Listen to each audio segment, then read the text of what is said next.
नमस्कार मैत्रिणींनो, लग्नानंतर होईलच की प्रेम ह्या मालिकेमध्ये आता जबरदस्त ट्विस्ट आलेला आहे. इकडे पार्थ आता कोमामध्ये गेलेला आहे. त्याच्यामुळे घरातले सर्वजण खूप टेन्शनमध्ये आहे. मालिनीच्या तर डोळ्यातील पाणी थांबत नाही आहे. पण मालिनीने आता काव्याला शपथ घातली की तू काही झालं तरी दवाखान्यात यायचं नाही. म्हणून काव्याला पार्थला बघताही येत नाही आहे. आता काव्याला खूप टेन्शन आलं आहे की काही झालं तरी मला पार्थला वाचवायचं आहे, पण काय करावं हे तिला सुचतच नसतं. तिकडे दवाखान्यामध्ये नंदिनी खूप अपसेट असते. तर तिला विक्रम म्हणतो, नंदिनी तू एवढी का अपसेट आहे? तर ती म्हणते, काका हे बघा ना, आत्ता इथं सर्वात जास्त पार्थला आहे ना काव्याची गरज आहे, पण आईंनी तिला येऊन दिलं नाही दवाखान्यात. तर विक्रम म्हणतो, बाळा काळजी करू नको, सर्व काही ठीक होईल. तिकडे आता काव्या देवापुढे बसलेली असते आणि अचानक तिला आठवतं की मालिनी काकू म्हणल्या होत्या, नंदिनीने जीवासाठी पायात काच लागली तरी वडाच्या प्रदक्षिणा केल्या. काव्याला असं वाटतं, मीही जर असं काही केलं तर पार्थ नक्कीच वाचू शकेल आणि काव्यामध्ये काही झालं तरी मला पार्थला वाचवायचं आहे. तेवढ्यातच तिला गुरुजींनी सांगितलेलं आठवतं की तुझ्याबरोबरच पार्थलासुद्धा सत्व परीक्षा द्यायची आहे. तर ती म्हणते, आता पार्थची सत्व परीक्षा तर दवाखान्यात चालूच आहे, पण आता माझं काम बाकी आहे ते मला करायचं आहे. असं म्हणून ती लगेच आता मंदिरात जायला धाव घेते. तर इकडे डॉक्टर पार्थला वाचवण्यासाठी प्रयत्न करत असतात, पण अचानक डॉक्टर बाहेर येतात आणि म्हणतात, पार्थची परिस्थिती अजूनच बिकट होत चालली आहे, तुम्ही देवाकडे प्रार्थना करा.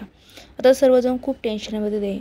रम्या तो खूप मोठ्या रडत असते, खूप नाटकं करत असते आणि लगेच देवापुढे जाऊन उभी राहते. पण मालिनीला आता रम्याकडे बघून असं वाटत असतं की बापरे, रम्या माझ्या पार्थसाठी किती काहीतरी करते. आणि वसुधाही आता मालिनीच्या खूप पुढं करत असते.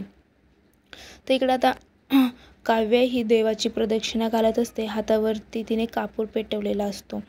तर इकडे पार्थची जी अवस्था आहे ती अजूनच बिकट होत चाललेली असते. मालिनी खूप रडत असते. विक्रम तिला खूप समजवण्याचा प्रयत्न करतो की मालिनी तू रडू नकोस, आपलं पार्थ नक्कीच ठीक होणार आहे. जीवाही खूप रडत असतो. कसंबसं नंदिनी जीवाला सावरण्याचा प्रयत्न करते. तर इकडे आता काव्याची जी प्रदक्षिणा चालू असते त्याचं फळ नक्कीच त्यांना भेटणार असतं. आणि अचानकच पार्थला थोडी शुद्धी येऊ लागते. तेवढ्या डॉक्टर बाहेर येतात आणि म्हणतात की आता पार्थला बरं वाटते, आता त्याच्यावरचा जो काही धोका आहे तो टळलेला आहे. हे ऐकून सगळ्यांच्या जीवात जीव येतो.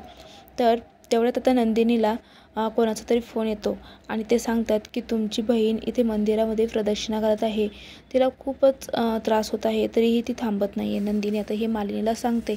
मालिनीला खूप आश्चर्य वाटतं आणि मालिनी आता धावत पळत मंदिराकडे निघते, जेणेकरून ती काव्याला थांबू शकेल. आणि आता ती मंदिरात येते तेव्हा काव्य प्रदक्षिणा करत असते. हे बघून मालिनीला खूप आश्चर्य वाटतं. ती म्हणते, बापरे, ही जर हिचं दुसरं कोणावर तरी प्रेम आहे तर ही असं हे सर्व काय करते. ती आता काव्याला थांबवते आणि म्हणते, अगं तू देवाची जेवढी काही सेवा केली आहे ना, त्याचं फळ म्हणून आपला पार्थ शुद्धीवालेला आहे.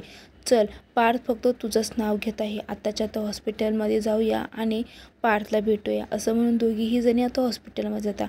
आता पुढील भागामध्ये नक्की काय होणार आहे जाणून घेण्यासाठी चॅनल सबस्क्राईब करा, व्हिडिओ लाईक करा. थँक्यू.